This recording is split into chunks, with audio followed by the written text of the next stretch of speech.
do batismo. É a água do batismo. O fato de você ser batizado, você é confirmado, você acredita que o seu espírito veio do céu. Né? Então, quando ele fala, nasce do espírito e nasce da água, é quando ele é batizado na água. João Batista não pegou, o próprio Jesus não passou nos braços de João Batista e no Rio Jordão ele não foi batizado. Ali ele foi realmente renasceu espiritualmente. Ele renasceu espiritualmente. O nascer da água é o batismo, essa simbologia da água.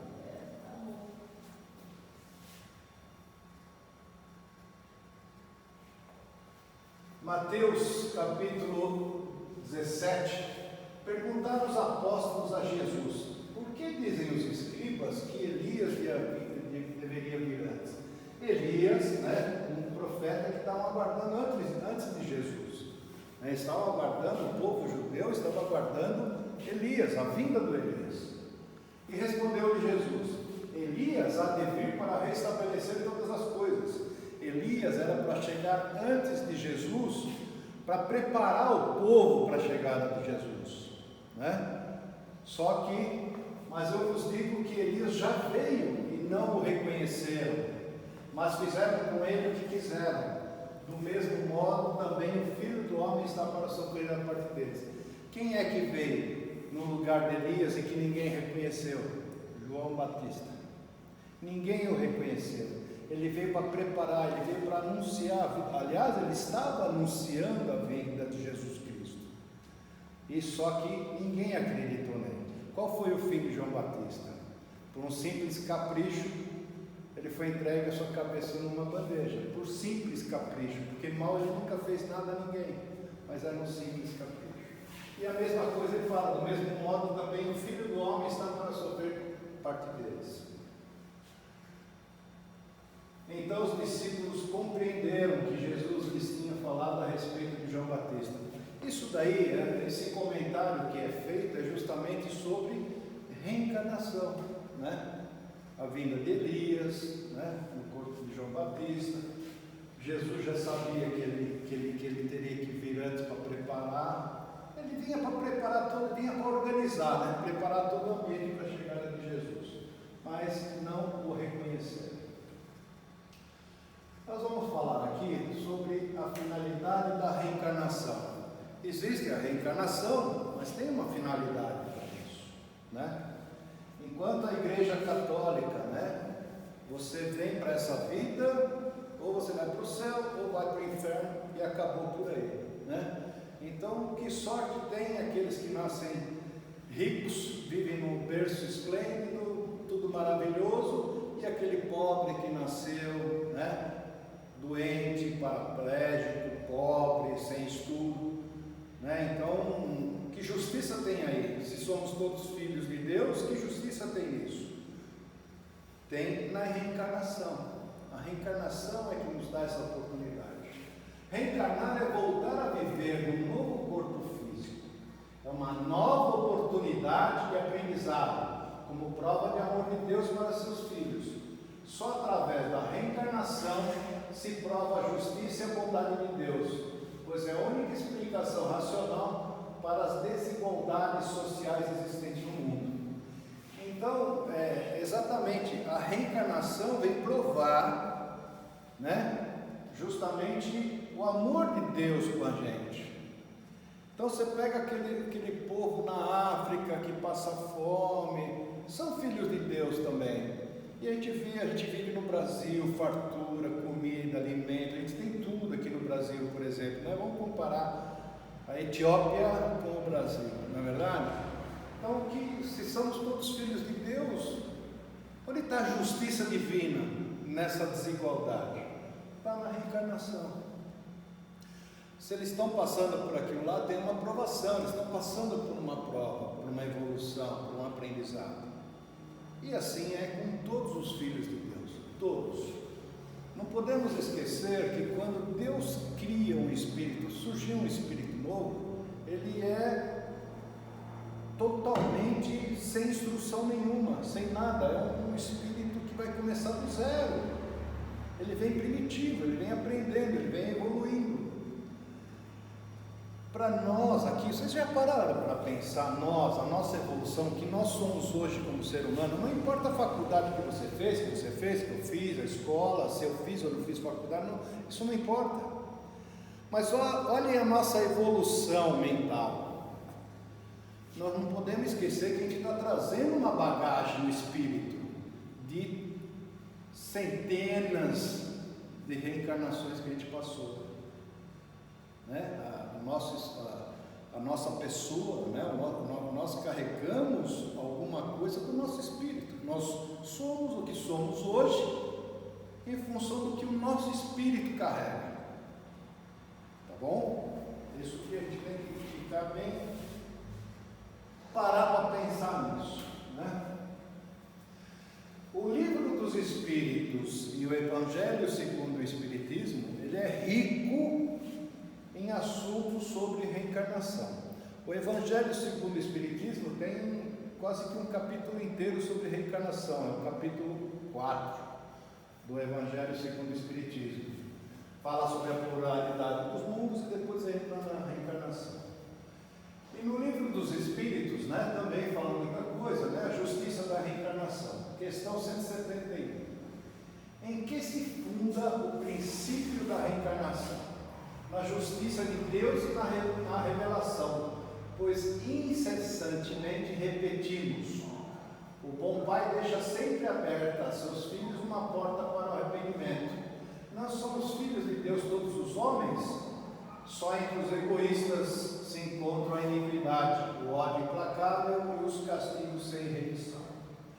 Todos somos filhos de Deus, né? E como um bom pai, ele sempre deixa uma porta aberta para o arrependimento. Significa que nesta vida, se a gente fez alguma bobagem, se a gente fez algo errado, nós temos uma outra oportunidade, uma outra vida para a gente voltar e corrigir esses problemas que a gente fez. Quando nós estamos encarnados, né, depois nós vamos falar sobre o fato de você esquecer o teu passado, você não carrega o seu passado. O espírito sabe, mas ele está, como se diz, está apagado, enquanto estamos encarnados. Quando a gente está dormindo e que o espírito desdobra, as lembranças vêm, mas quando a gente acorda, essas lembranças são apagadas, só para vocês terem uma ideia. E justamente só entre os egoístas se encontra quem entende, por exemplo, eu sou melhor do que você. Eu sou melhor que você, estudei na melhor faculdade, você não estudou. Eu tenho o melhor carro, você não tem. Isso é o egoísta, né, que trata dessa forma. Eu quero ser mais do que você. Então ele está plantando aqui, na outra vida ele vai ter que responder por isso. Eu vou ter que responder por isso. Vocês conhecem aquele ditado? Aqui se faz, aqui se paga. Apesar que uma aprovação não é pagar, né? Mas existe esse ditado: aqui se faz, aqui se paga. Não significa que se eu fizer mal para você, Carlos, eu vou pagar nesta vida. Não, eu vou fazer mal para você, numa próxima reencarnação eu vou voltar para corrigir o mal que eu lhe fiz. Então eu vou ter que passar por uma expiação para resgatar o mal que eu lhe fiz. Por isso que é aqui na Terra, como encarnado, que a gente responde pelo que nós plantamos no passado. Então é muito verdadeiro o ditado, né? Aqui se faz, aqui se paga. Pode não ser nessa encarnação, mas pode ser na próxima. Tudo que eu estou colhendo nesta minha passagem, nesta minha vida agora, eu plantei na reencarnação anterior. E tudo que eu estou plantando agora aqui, eu vou colher na próxima vida, na próxima reencarnação. Então isso a gente tem que ter em mente, né?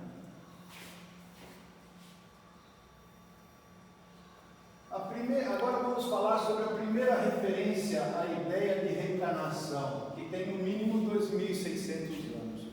Então já se falava em reencarnação antes de Jesus Cristo. Antes de Jesus Cristo já se falava sobre reencarnação. Os Vedas, 1.500 anos antes de Cristo, vejam bem, 1.500 anos antes de Cristo. Os Vedas, para quem não sabe, eram 4 registros religiosos, né? De 1.500 antes de Cristo. Eles eram, esses registros da cultura budista, hinduísta, janaísta. Então realmente uma religião oriental, ok? Então os Vedas, 1.500 anos antes de Cristo, eram 4 registros. Então existiam, entre aspas, 4 Bíblias, né? Vamos falar que eram 4 Bíblias, 4 registros, tá? Para ficar mais claro para vocês, né? E eles normalmente eles não eram lidos, eles eram cantados. E detalhe, as pessoas aprendiam de ouvir as outras pessoas. Vocês não encontravam, deixa eu ver o Vedas número 1 e tal, vocês não encontravam ele escrito. Era passado de um para o outro de forma curada. E eles já falavam na reencarnação. No século 6 a.C., ou seja, 600 anos antes de Cristo, 2 novas religiões reencarnacionistas surgiram na Índia, ambas vindas do hinduísmo, que é a origem dos Vedas. Era o Jainismo, 599 a 537 a.C., e o budismo, fundado por Siddhartha Gautama, o Buda, em 563 a 483. Eu estou mostrando isso porque faz parte de vocês entenderem que não foi Jesus Cristo que começou a falar com o povo sobre a reencarnação. Não, isso muitos anos, séculos antes de Jesus Cristo já se falavam sobre a reencarnação.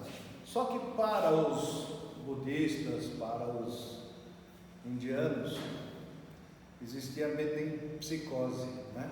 Existia para eles a reencarnação, mas na outra vida você podia vir como um cachorro, na outra vida você vinha como um grilo, na outra vida você vinha como uma árvore, na outra vida você vinha como uma flor, né? Mas depois a gente vai avançar, vocês vão entender que para o espírita, por ensinamento dos espíritos, na codificação de Kardec, quando fala sobre reencarnação, a reencarnação nunca retroage. O espírito nunca regride. Se nós, humanos, regredirmos para um cachorro, regredirmos para uma planta, regredirmos para um rato, vocês concordam que nós estamos regredindo o nosso espírito? Isso não acontece, tá? A reencarnação, na visão dos grandes pensadores. Então agora nós vamos ver aqueles gregos famosos, né? Pitágoras de Samos. Samos era a cidade, né? Pitágoras, que era da cidade de Samos. Do ano 570, ele viveu de 570 a 497 a.C. Desenvolveu os ensinamentos sobre a reencarnação em suas viagens no Egito. Pitágoras criou uma faculdade, né, tem os seus seguidores, e ele realmente já falava sobre reencarnação, ele já acreditava na reencarnação, ele já sabia da reencarnação. Uma pelas viagens e estudos que ele fez no Egito. É óbvio, o povo do Egito, né, os egípcios já acreditavam na reencarnação. Por isso o tratamento das múmias, os faraós serem enterrados com as suas riquezas, com os seus ouros para poder voltar, né, com as suas riquezas, porque eles acreditavam não bem na reencarnação, mas na ressurreição. Eles tratavam os corpos, né, eles mumificavam, porque eles achavam que esses faraós iriam voltar para usar o mesmo corpo, por isso a mumificação, tá? Então Pitágoras, nessas viagens que fez ao Egito, fez à Índia também, então ele conheceu também a cultura, né, do hinduísmo, então ele já veio, já começou a formar, já começou a acrescentar mais sobre a reencarnação. Então Pitágoras introduziu esses ensinamentos aos seus seguidores iniciados, conhecidos como pitagóricos. Dizia que a alma era imortal e depois da morte do corpo ele culpava outro corpo, às vezes do animal, daí a palavra metempsicose, de origem grega e significava transmigração. Nós já falamos sobre a metempsicose. Os indianos ainda Eles acreditam. ainda acreditam, né? Eles respeitam as vacas, os macacos. Justamente, porque acham que pode ser um parente. Com o tempo, Pitágoras foi evoluindo, né, seu conhecimento e tal, e desenvolveu a teoria da reencarnação ascensional e evolutiva. Então ele já começou a pensar o seguinte, veja bem, nós estamos falando de 500 anos antes de Cristo. Ele já falava na reencarnação evolutiva, o espírito evoluía, né? Outro também, Timeu de Locos, século V a.C., é discípulo de Pitágoras, arraigou mais ainda no espírito do povo a transmigração das almas, fazendo crer que elas passavam dos homens para o corpo das mulheres e vice-versa. Esse já está mais moderno, né? Apesar de ser do século V a.C., né? Mas ele já evoluiu o pensamento de Pitágoras, que os espíritos passavam de homem para mulher e vice-versa. Isso é a pura verdade. No livro dos espíritos, os espíritos já confirmam que você pode vir como homem, pode vir como mulher, tudo depende das provas e expiações que você vai ter que passar, tá? Para você ser, sabe, vamos parar para pensar, meu pai, esses caras de feminicídio, esses caras que batem mulher, surra mulher. Parem para imaginar qual é a grande possibilidade da próxima vinda dele vir como mulher e passar por tudo que ele faz as mulheres sofrerem. É uma expiação que ele vai ter que passar. É bem provável que isso aconteça. No livro dos Espíritos, questão número 201, em nova existência, pode o espírito que animou o corpo de um homem animar o de uma mulher e vice-versa? Sim, são os mesmos espíritos que animam os homens e as mulheres. Então, no próprio livro dos Espíritos, já codificado por Allan Kardec, em 1857, os espíritos já falaram para ele: o espírito não tem sexo, ele pode tanto animar um corpo de um homem como de uma mulher. Quando somos espíritos, preferimos encarnar num corpo de um homem ou de uma mulher? Isso pouco importa para o espírito. Quando estamos na erraticidade, quando estamos lá na erraticidade, se preparando para ver, quando estamos fazendo quando os espíritos superiores estiverem fazendo o planejamento da nossa reencarnação, eles já estão decidindo se você vai vir homem ou mulher. Tudo em função do que você vai ter que passar, quais são as provas e quais são as expiações que você terá que passar, ou mesmo se você está sendo convocado para cumprir uma missão aqui na Terra. Determinada missão tem que ser uma mulher ou um homem. Por exemplo, Madre Teresa de Calcutá ou Irmã Dulce. Vocês têm ideia de que elas poderiam ter vindo aqui como missionárias? Eu penso assim, eu estava conversando com a Giane mesmo, quando a gente começou a ver da canonização da Irmã Dulce e tudo, que ela desde jovem já sabia que ia ser freira, ela já foi para esse caminho, e ela só viveu para os pobres, só viveu na caridade, só criou um hospital, lá na Bahia tem um hospital que funciona até hoje. Vocês concordam comigo que ela veio como missão? Foi uma missão que ela fez. Ela veio com uma missão, ela veio para fazer uma mudança numa região. Igual a Madre Teresa de Calcutá, os africanos e tudo mais. Também ela veio como missionária, ela veio uma missão do céu, ela veio com uma missão do céu. Ela não veio por nenhuma expiação, nem provação, ela veio por uma missão. De repente ela nem precisava encarnar, mas ela veio com uma missão. Posso fazer uma pergunta?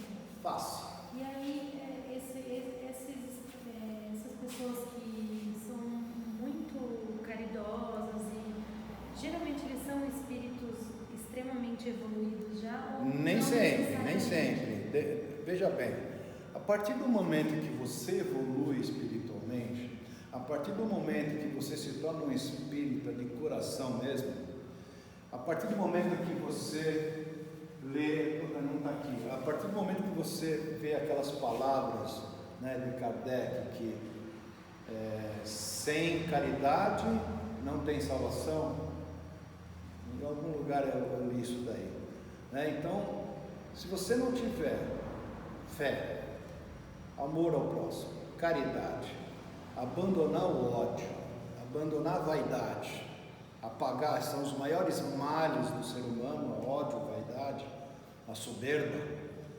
A partir desse momento você já está, seu espírito já está evoluindo, né? Mas veja bem, você pode ter sido uma pessoa com problemas e de repente você acordou, de repente você começou a participar de encontros espíritas e você acordou, começou a ler e você acordou.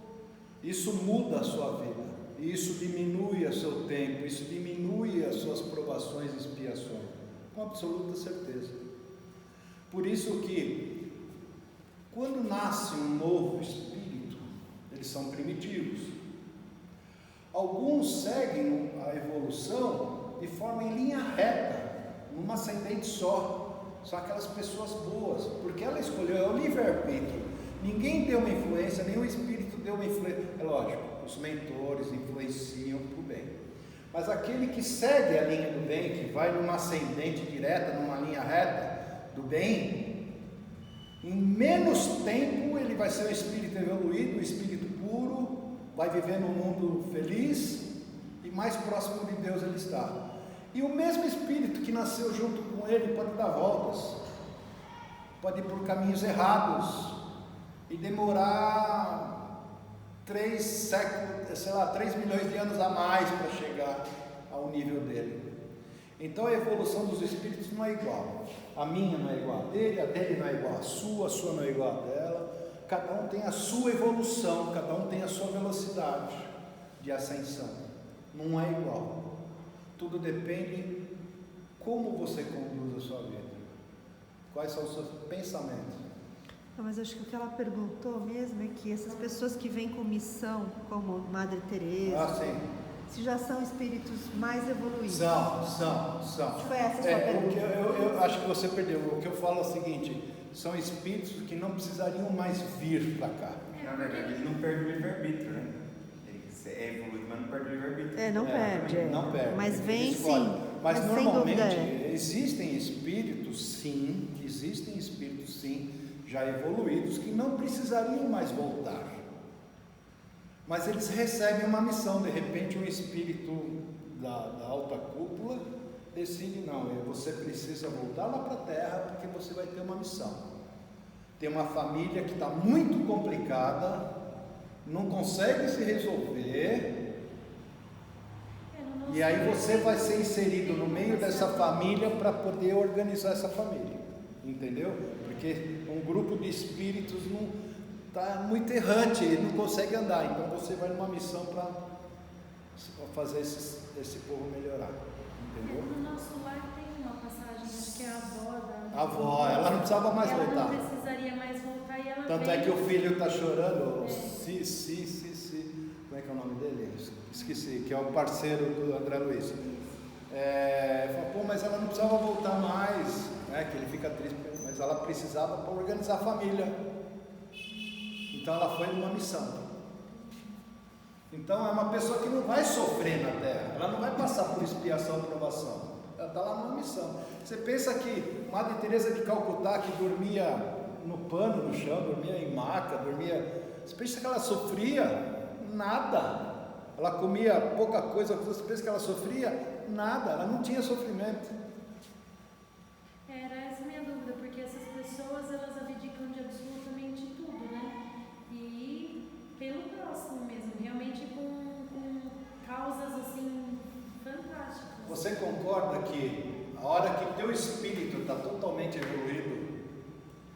nada material te importa.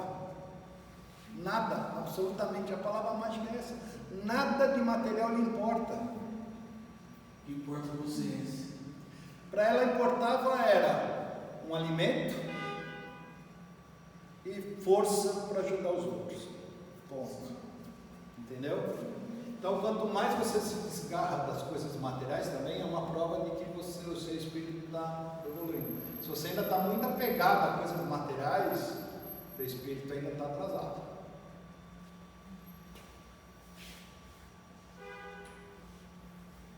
Três sábios na antiguidade que pregavam a unidade de Deus. Então, na antiguidade existiam três sábios que já acreditavam na unidade de Deus, acreditavam no único Deus, Todo-Poderoso. A pluralidade dos mundos, nós já falamos, de vários mundos, vários locais aí de existência. As existências sucessivas das almas, as reencarnações. Quem são? Heródoto, 485 a 420 a.C., ele era historiador e geógrafo grego. Aristófanes, 450 a 386 a.C., dramaturgo e pensador grego. Sófocles, 496 a 386 a.C., poeta e dramaturgo grego. Eu só quero fazer uma ressalva aqui. Há um tempo atrás eu dei uma palestra sobre exilados de Capela, lembram disso? E que foram, esses exilados eram pessoas evoluídas de Capela, no outro mundo, e que não estavam prontos ainda, estavam muito rebeldes, ou não estavam ainda para virar junto com o seu planeta no período para regeneração. Então eles foram exilados para a Terra, vieram para cá na época dos primitivos ainda, o homem das cavernas, primitivos, para fazer uma evolução da humanidade. Então eles vieram, o espírito veio, o conhecimento que eles já tinham lá, vieram para cá evoluir. E com certeza na Grécia teve um núcleo de Capela, no Egito teve, por isso as coisas fantásticas do Egito, na Índia, por isso então todo esse pessoal que eu comentei, os gregos, os que seguiam os Vedas, todos eles com certeza têm a descendência dos exilados de Capela, por isso que eles já vinham com esse conhecimento, com essa evolução espiritual. Eles já sabiam disso, antes de Jesus Cristo. É que nós, pela igreja, tudo aconteceu depois que Jesus Cristo veio, depois de Moisés, com a tábua dos 10 mandamentos, que muita coisa foi o próprio Moisés depois que escreveu, mas enfim, e depois com a vinda de Jesus, todo mundo acha que tudo que evoluiu na religião é em função dessa lei. Não, mas antes deles já tinham pessoas que já acreditavam na reencarnação, já acreditavam em Deus. Eu acredito que são os descendentes de Capela. Sócrates e Platão, a gente ouve tanto, a gente ouve tanto falar na escola, a gente ouve muito, teoria de Pitágoras, coisas do tipo. Sócrates e Platão são os precursores da doutrina espírita. Olha só que bonito. Eles eram os precursores da doutrina espírita. O homem é uma alma encarnada. Antes de sua encarnação, a alma do homem já existia. O que ele está falando aqui? O espírito encarna, desencarna, encarna, desencarna, encarna, desencarna. É isso que ele está dizendo aqui. Nós estamos falando de Sócrates e Platão. 500, 600 anos antes de Cristo. Por conta das coisas que Sócrates falava, porque Platão, Sócrates não deixou nada escrito. Não escreveu nada. Platão é que escrevia. Por conta de tudo isso que Sócrates falava, é que ele foi condenado a tomar cicuta, tomar o veneno. Porque ele já falava coisas que para aquela época era muito avançado. E não era bom para o governo, como sempre. Alguns exemplos de conhecimentos adquiridos em vidas passadas por personagens da nossa história. Quando eu falo que a gente fica com alguma herança, né, do passado, né, existem alguns personagens que vocês vão entender aqui. Por exemplo, Mozart tocava teclado e violino aos 4 anos de idade. Acho que todo mundo aqui sabe a dificuldade de tocar violino. Quanto tempo você precisa de escola para aprender a tocar violino? Acho que uma pessoa começa a tocar bem violino depois de 9 anos de curso. Ele com 4 anos já tocava violino. Começou a compor músicas para piano e violino com 5 anos de idade. Rembrandt desenhava com maestria desde jovem sem nenhuma formação acadêmica. Então, antigamente, a pessoa para ser desenhista ou era de muita idade, ou tinha que fazer aquelas academias, as grandes escolas de arte da época para aprender a fazer. Ele já, desde criança, ele já fazia desenhos extraordinários. Por isso que a gente até comenta, quem na família já não viu o sobrinho, já ouviu falar de alguém que é um menino prodígio? Sabe, alguém já ouviu falar que existem pessoas que de criança ele já é prodígio. Mas é porque quando o espírito é preparado para encarnar, para reencarnar, ele é preparado e todo o seu passado é criado um véu. Mas acho que tem alguns que conseguem levantar o véu e arrasta consigo o conhecimento espiritual que ele tinha de outras vidas, né? De outras passagens. Michelangelo, essa história até é legal. É muito legal preparar a aula para vocês, porque a gente aprende legal, porque você vai pesquisar e acaba aprendendo. Michelangelo, aqui é uma foto dele, um autorretrato dele, mas já velhinho, né? Mas aquela estátua famosa, Pietà, ele fez essa estátua, ele tinha 24 anos de idade. Era muito jovem para se ter um talento desse. Dizem que é a obra mais perfeita que existiu naquela época. E que era concebida apenas para aqueles escultores com 30, 40 anos de experiência, né?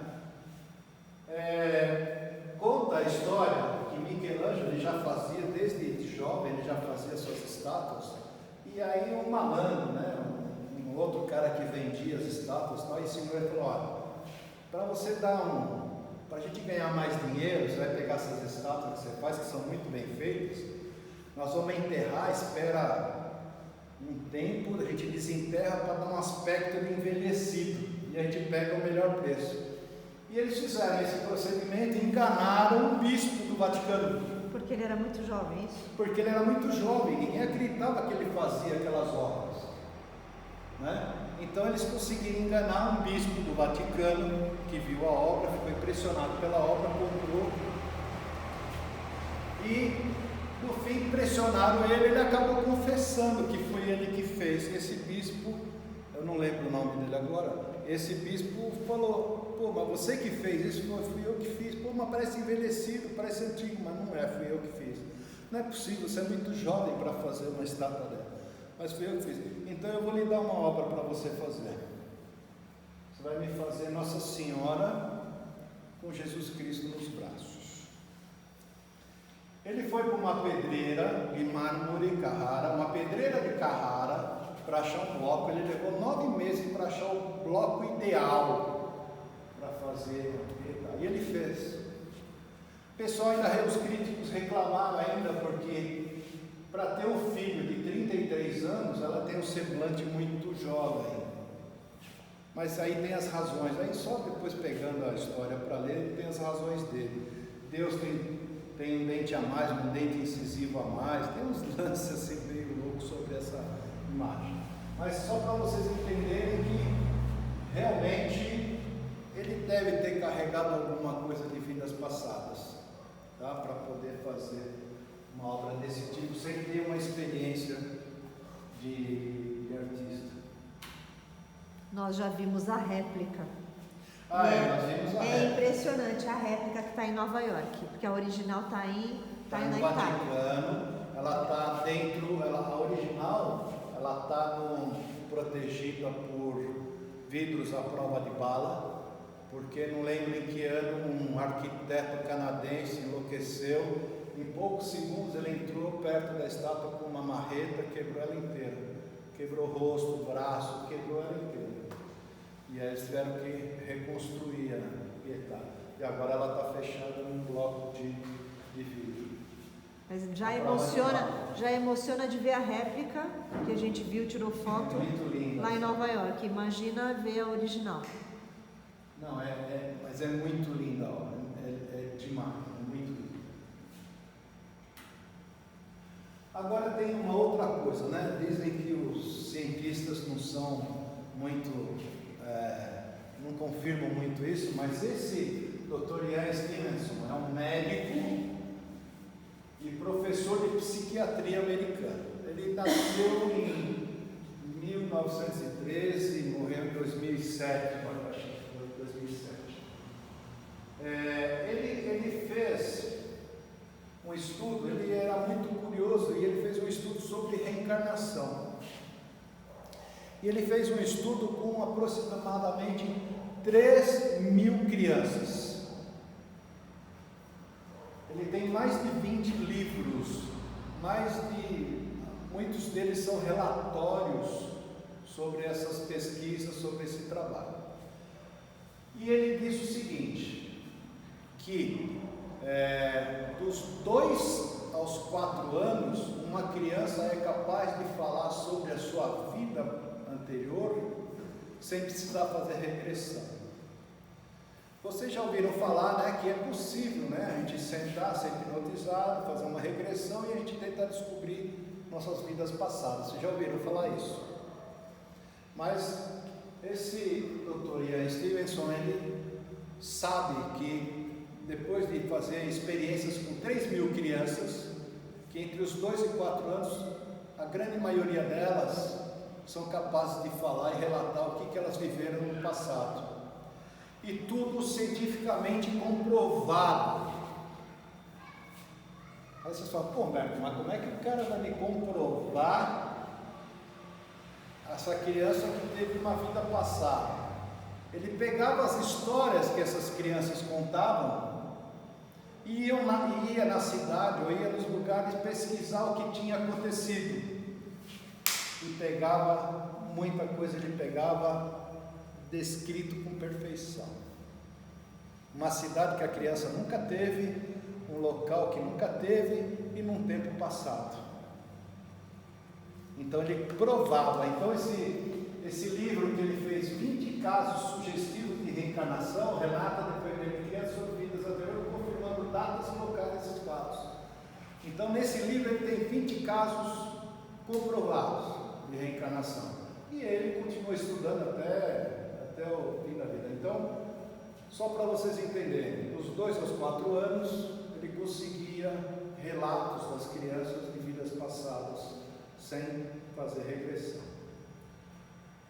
E a gente sabe que criança, né, normalmente, ela é uma criança, normalmente ela está aberta, né?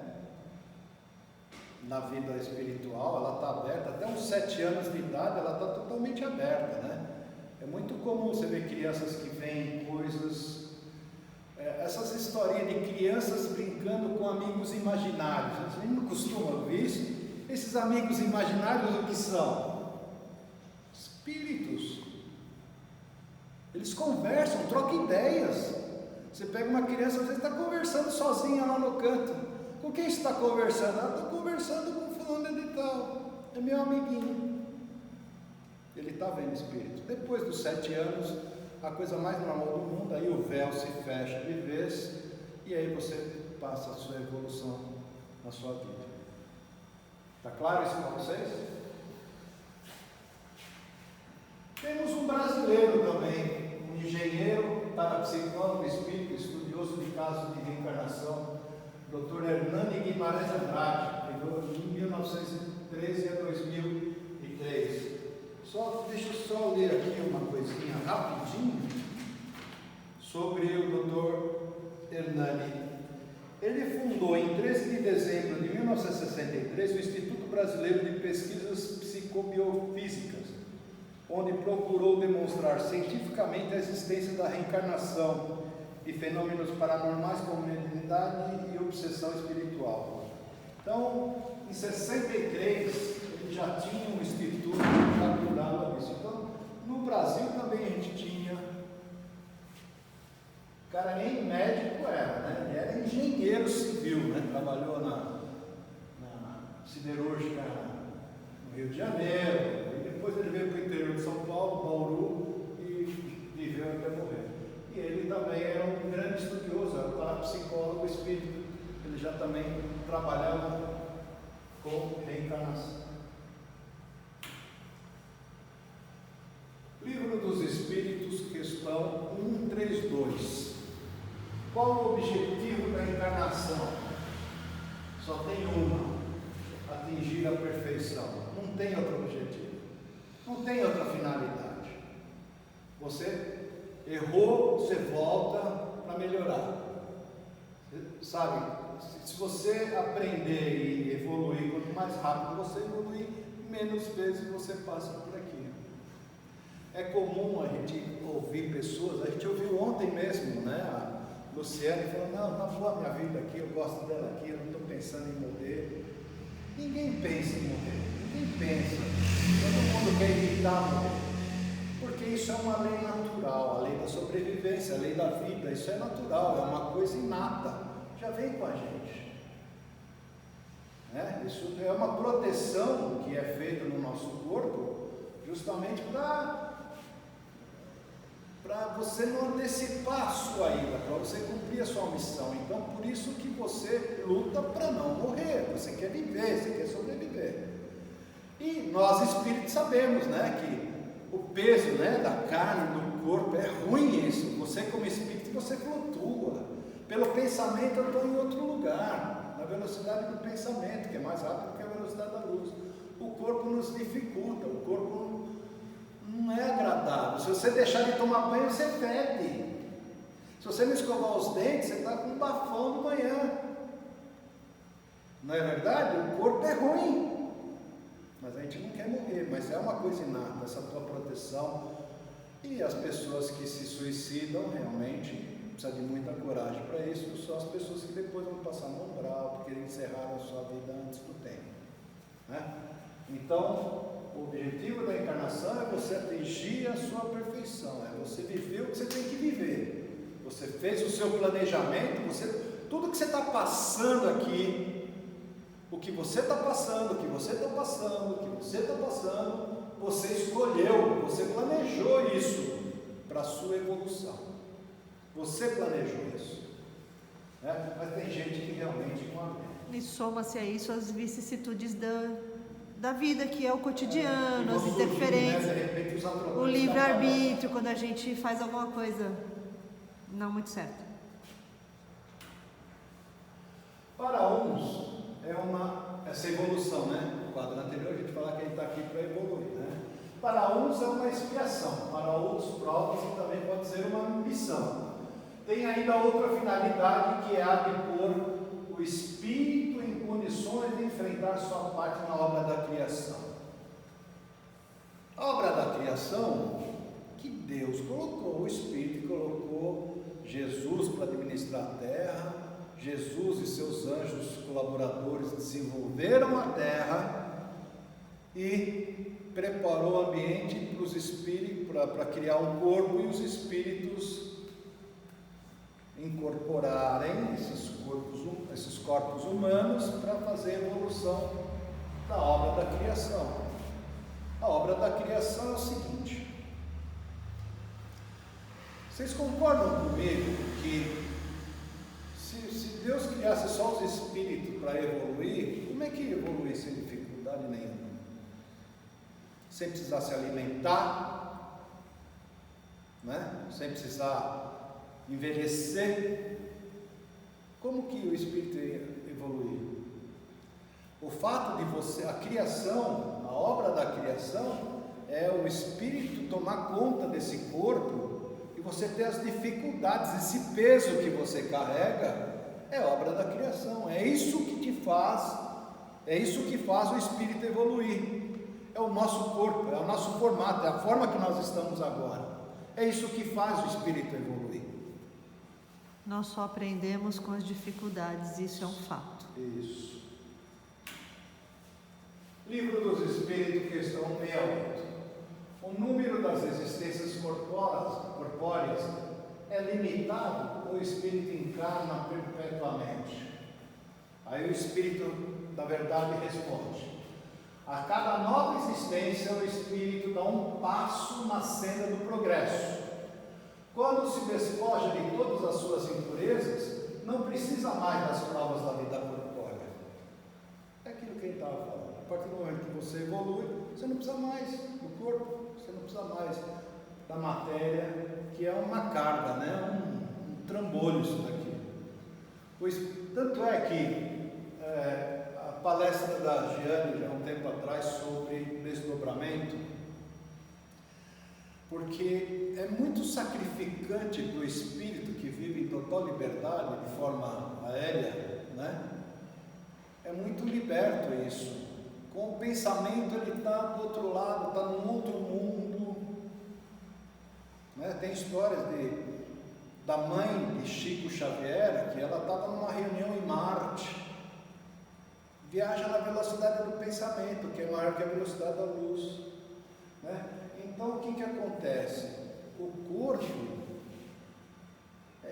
limitador. É um limitador para criar as dificuldades, para você poder aprender alguma coisa, porque senão você não aprende. Se fosse só espírito, você não ia aprender nada, você não ia aprender, você não ia desenvolver. E no desdobramento, que é o que você ia falar, o é um desdobramento bônus. É a forma que Deus permite que você se livre um pouco do corpo, apesar que você fica ligado pelo cordão de prata, que você reencontre os seus amigos espíritos, que você faça viagens. Só que quando você volta, tem gente que lembra dos sonhos, tem gente que não lembra de nada. Por isso que às vezes você fala: porra, eu tive um sonho tão estranho, eu tive num lugar que eu nunca tive antes, né? Eu tive... Mas é por causa do desdobramento. Então o desdobramento é uma forma de descanso que Deus nos deu, né? Em relação a essa vida que a gente carrega, esse corpo aqui pesado e prejudicial.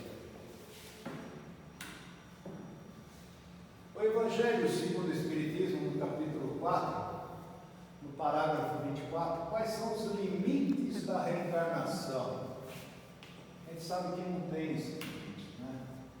Então São Luís, né, na Resposta dos Espíritos, né, São Luís, em Paris, 1859, ele fala o seguinte: a encarnação não tem propriamente falando limites nitidamente traçados.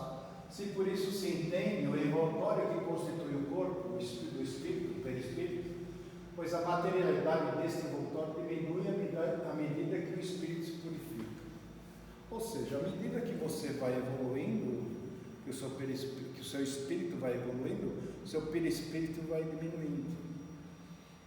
Então você vai sofrendo menos com o corpo, tá? Tanto é que a vinda de Jesus, a preparação dele foi justamente quando ele estava descendo, que ele estava diminuindo a sua energia, estava se criando um perispírito para poder incorporar, né? Isso foi porque ele já não tinha mais perispírito, né?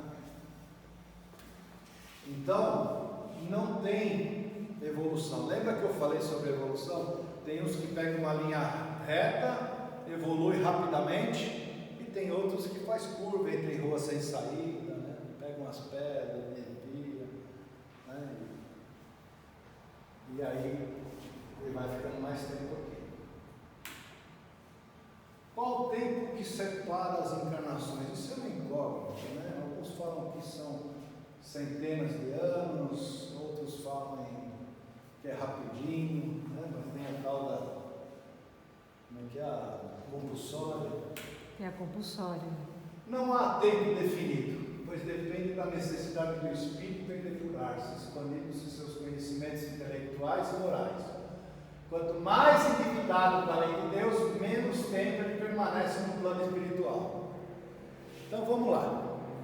Quanto mais evoluído ele está, mais tempo ele passa na erraticidade. Erraticidade, para quem não sabe, é no momento que a gente está desencarnado e está vivendo no plano espiritual. Então nós estamos vivendo na erraticidade. Então, na época, quando o espírito é bem evoluído, ele passa mais tempo na erraticidade. Quando ele está evoluído, ele participa mais dos treinamentos, da educação, das aulas no plano espiritual. Por quê? Ele já tem melhor conhecimento, já tem melhor entendimento das coisas. Quando o espírito está pouco evoluído e ele não está se evoluindo, ele rapidinho, ele bateu lá, passa para um novo planejamento, é cobrado as coisas que ele não cumpriu, tem lá um básico e prepara ele para voltar, para continuar aprendendo, a evoluir, né? Existe também a chamada reencarnação compulsória. São aqueles muito problemáticos, né? Ele bate e volta. É na hora, ele chegou lá, sabe? É um espírito que ele não vai aprender nada na erraticidade, vai se perder tempo com ele lá, devolve ele para a terra de novo, encarna de novo esse cara que ele precisa apresentar. É na raça assim mesmo, é na bronca mesmo. Volta que ele precisa aprender, ele precisa... E o umbral daí nesses casos? Veja bem, você passou por um problema aqui, você vai passar por um umbral. Aí você no umbral, você é resgatado, é tratado e volta. Mas tem uns que são recuperados do próprio umbral ele já vem. No filme, assiste o filme A Vida Continua, tem uma boa introdução sobre o umbral. Ele é um assassino, então, ele mata o namorado da moça com quem ele quer casar, tudo. Então o que morreu está no umbral, porque ele era muito revoltado, ele não aceitava, ele só tinha desejo de vingança. Então ele está lá no umbral. Quando ela desencarnou, que ela vai fazer visita lá, ele a reconhece. E por intermédio dela, ele acaba sendo resgatado. Porque tem todo um arrependimento, tem que estar pronto. O André Luiz mesmo ficou 8 anos. E aí ele foi, mas ele era um espírito tão revoltado, ele só pensava em vingança, vingança, vingança. Então o que a espiritualidade decidiu? Manda ele de volta. Porque lá na Terra ele vai poder aproveitar e aprender melhor. Então o umbral é um lugar onde espíritos suicidas, por exemplo, eles vão automaticamente para lá. Quando chegar o conhecimento, o discernimento e a aceitação de que aquilo que ele fez não é correto, ele é resgatado e vai para o nosso lar, né? Vai para os lugares melhores. Ok? Por que não nos lembramos de nossas vidas passadas, né? Eu vou passar um filminho para vocês agora, antes de continuar. Por que não nos lembramos de nossas vidas passadas? Presta atenção nesse filminho. Qual o motivo pelo qual Deus, sabedoria de Deus.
Hã? Que lá em 1700 naquelas fazendas de café, enquanto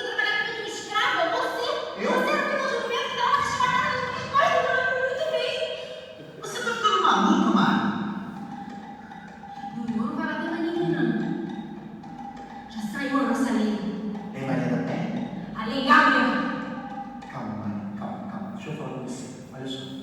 Se eu fiz mesmo tudo isso com você, me perdoa, Mari. Eu não me lembro, tá bom? Talvez a gente venha se encontrar nessa vida justamente para que eu possa me redimir com você. A vida é assim, Mari. Ela nos dá oportunidade para que você possa corrigir teus erros do passado. Deve ser por isso que a gente não se lembra. Olha só, olha para mim, Mari, olha para mim. Eu quero fazer de você a mulher mais feliz desse mundo. Deixa eu tentar, Mari. Me dá essa chance. Deixa.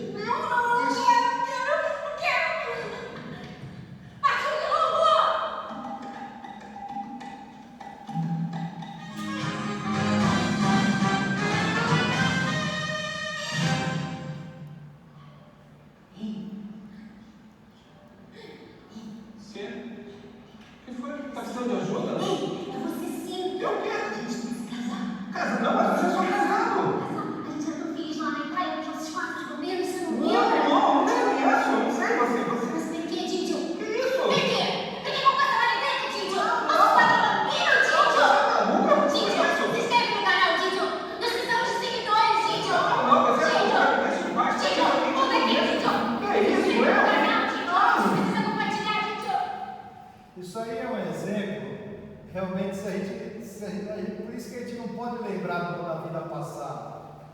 Se a gente lembrasse da vida passada, isso iria interferir no nosso desenvolvimento, no nosso relacionamento, isso iria interferir na nossa vida.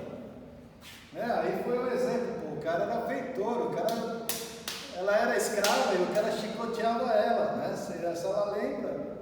Como é que ele pode se redimir do problema que ele teve? O filminho foi bem esclarecedor. O esquecimento temporário das vidas passadas é uma necessidade. Não tem como a gente viver várias encarnações se lembrando do passado. Não devemos nos lembrar de vidas passadas enquanto estamos encarnados. E nisso está a sabedoria de Deus. Deus é muito sábio. O esquecimento do passado é apenas momentâneo. Na vida espiritual, as recordações voltam à mente do espírito com naturalidade, segundo as condições evolutivas de cada um. A memória da individualidade se encontra na intimidade do espírito em seu arquivo permanente. Então, o espírito nunca vai esquecer de tudo que ele passou. Mas enquanto reencarnado, enquanto vivendo aqui no corpo, ele não lembra do passado. A partir do momento que ele desencarna, o espírito tem toda a sua, ele sabe tudo que ele passou em todo o período de sua existência.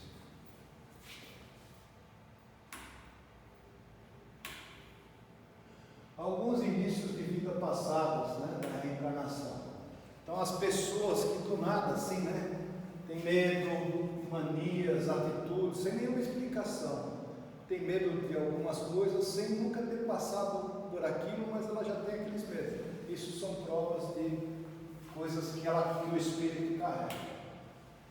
Déjà vu frequente, Para quem não sabe, a palavra déjà vu significa, eu já passei por aqui. Você nunca passou por aquele lugar, mas você tem certeza que você já passou, que você já viu, que aquilo já aconteceu, Isso a palavra déjà vu significa isso. Então, frequentemente você, vamos supor, eu nunca andei por Itu, a primeira vez que eu estou passando, mas acho que eu já passei nessa praça, não me é estranha essa praça. Essa rua aqui, eu já vi essa rua, mas nunca estive aqui em Itu, nunca passei por aqui. Mas você tem essa sensação que você já ter vivido naquele local. Isso é início de vidas passadas, tenha certeza disso. Eu conheço a Lapa. Eu sou lapiano. Eu nasci na Lapa, vivi na Lapa, casei com a Giane. Eu sou do Ipiranga. E eu sou do Ipiranga. Ela é do Ipiranga, nascida e criada no Ipiranga. A gente começou a namorar e começou a frequentar na Lapa. Ela já conhecia as ruas. Ela conhecia a Lapa como se ela já fosse... Nomes de rua, lugares, tudo. Era impressionante. Ela falava isso. Eu falei, mas você já esteve aqui? Nunca vi na Lapa. Eu nunca tinha conhecido a Lapa. Eu Mercadão da Lapa. Todos os nomes das ruas e todo o bairro inteiro. É interessante, É muito legal. Sonhos recorrentes, você sempre sonha alguns sonhos repetidos de lugares, de coisas passadas, você começa nos sonhos, você consegue lembrar. Lembrar de lugares que você nunca foi. Você não precisa passar. Déjà vu é quando você passa por um lugar e fala, eu já passei por aqui. Lembrar de lugares que você nunca foi é diferente. Você está pensando, sonhando, imaginando. Pô, eu estou lembrando de um lugar, mas você nunca foi naquele lugar, mas você está lembrando daquele lugar. Então, a lembrança do seu espírito. Empatia e altruísmo. Não é fazer o bem. Altruísmo é fazer o bem sem nenhuma recompensa, não é fazer alguma coisa para o próximo sem nada em troca. E empatia. Da mesma forma, a antipatia. De repente, eu nunca vi uma pessoa. Puta, eu nunca vi o Carlos, né? Primeira vez. Puta, eu não vou. Nossa, não posso nem chegar perto do cara. Isso é relação de uma vida passada. Eu nunca vi o Carlos. Puta, eu gosto do cara. Eu tenho uma aproximação com o Carlos maravilhosa. Pô, me dou bem com o cara. Logo no primeiro momento. Essa empatia também, isso tem significado de coisas do passado. E se vocês pararem para começar a entender essas coisas, vocês vão ver que tem realmente ligações. Dá uma acelerada aqui. Quando o espírito é ligado ao corpo, essa é uma questão, né, que todo mundo quer saber, né? Quando que o espírito é ligado ao corpo? Juridicamente? Nesse momento, né? Mas, de acordo com os espíritos, dos 200 a 300 milhões de espermatozoides, um deles é magneticamente atraído ao óvulo para modelar o corpo de que o espírito necessita. Então, aquela história, não, é o mais rápido, é o espermatozoide mais forte que chega lá. Não é.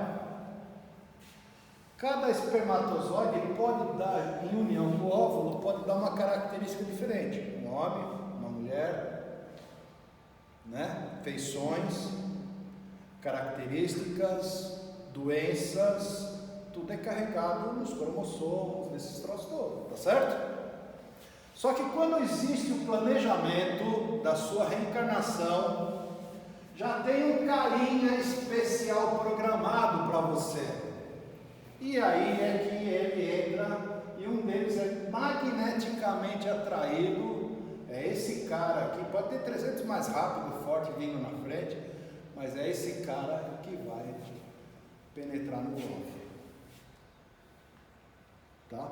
E a partir desse momento que houve a fecundação, não significa que o espírito já está lá, não.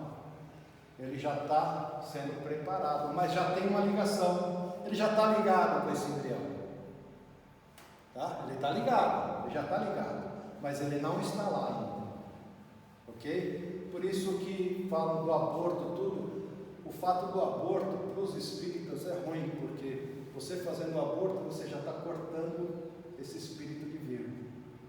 Você está interrompendo essa vida. Está claro?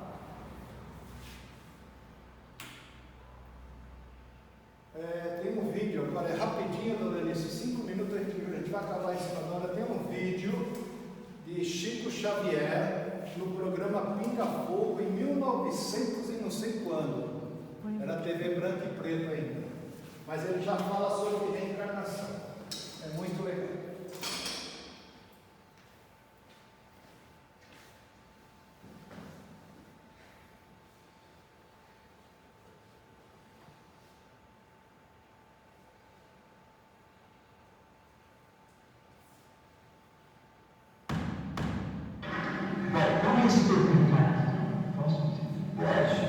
Com respeito à reencarnação, nós, os espíritas, estamos diante de uma realidade que acontece para nós. Normalmente, na vida mediúnica, temos assistido nestes quase 45 anos de espiritismo evangélico à luz dos princípios kardecianos, a desencarnações e reencarnações. Nós permitimos também perguntar ao Senhor Manuel de Melo, nosso caro pastor evangélico, Senhor,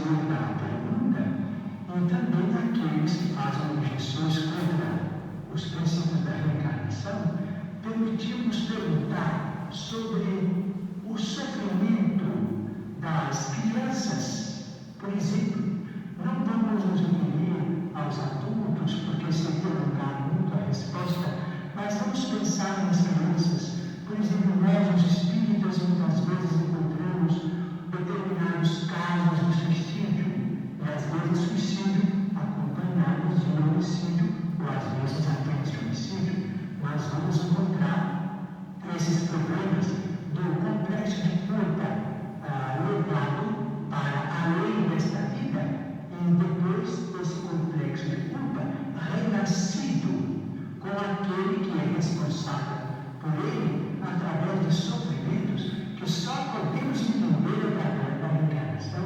Por exemplo, muitas vezes temos encontrado, por exemplo, irmãos nossos suicidas que dispararam um tiro contra o coração e que voltam com a cardiopatia congênita ou com determinados fenômenos que a medicina classifica dentro da chamada tetralogia de Foucault.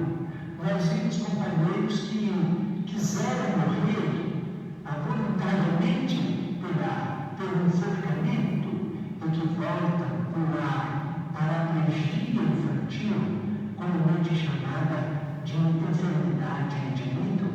Nós vemos muitos daqueles que preferiram o veneno e que voltam com malformações congênitas, com problemas neuráticos, com mixedema, aqueles que às vezes violentam o próprio ventre e que voltam também sofrendo as tendências e que às vezes acabam se desencarnando com o chamado infarto mesentérico. Nós vemos, por exemplo, aqueles que preferiram morrer pelo afogamento para se retirarem da vida num ato de rebeldia contra as leis de Deus. Vemos, por exemplo, aqueles que preferiram o afogamento e que voltam com o chamado enfisema pulmonar. Aqueles que dispararam tiros no próprio crânio e que voltam com tantos fenômenos dolorosos, como, por exemplo, a idiotia, a acromegalia, quando o tiro, vamos dizer, quando o projétil alcança a hipófise, porque nós estamos em nosso corpo físico subordinado ao nosso corpo espiritual. Então, principalmente nos fenômenos, os fenômenos decorrentes do suicídio por tiro no crânio são muito dolorosos, porque vemos a surdez, a cegueira, a mudez congênitas. Nós vemos esse sofrimento em crianças incompatíveis com a misericórdia de Deus, porque nós sabemos que Deus não quer dor. Diz Emmanuel, se Deus quisesse a dor, Ele não teria nos dado a anestesia através da medicina. A dor é uma criação nossa.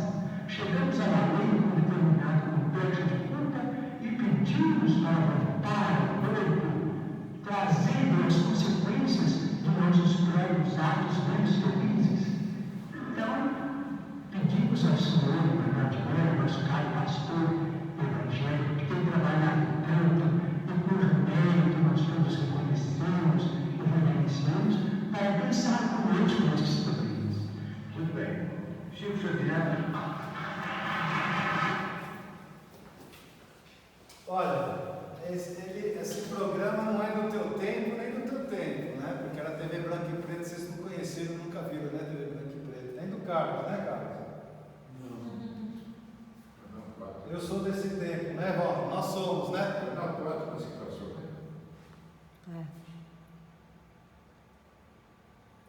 Então,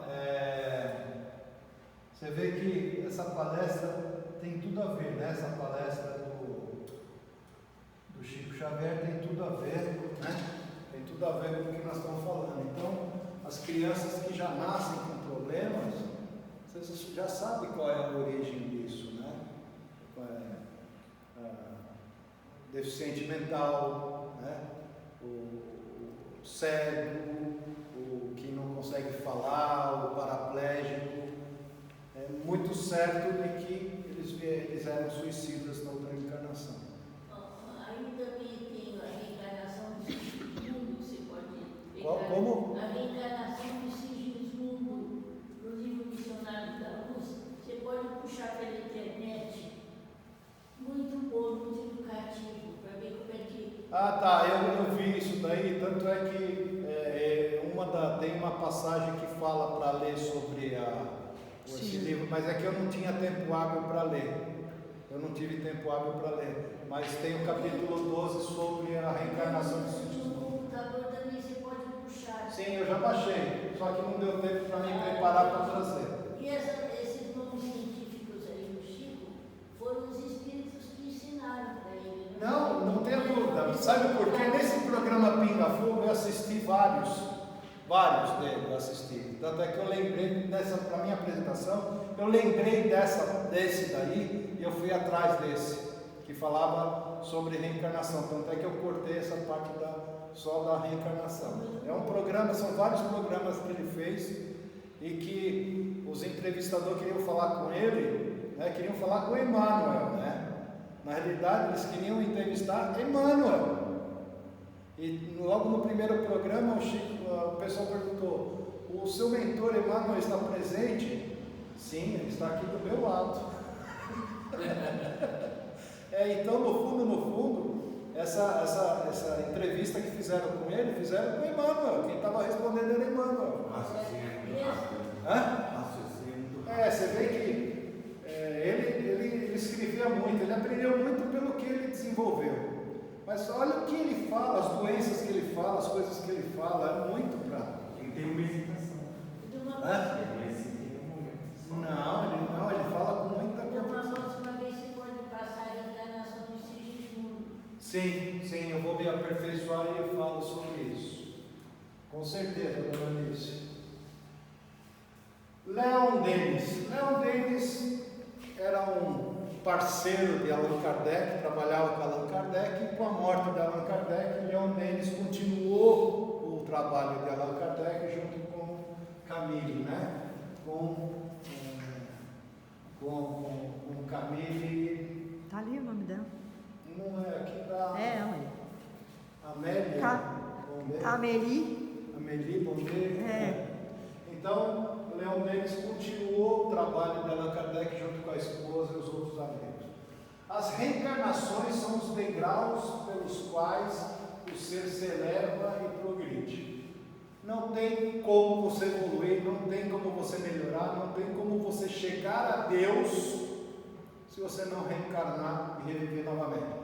O primeiro filme que nós vimos de Jesus com Nicodemos.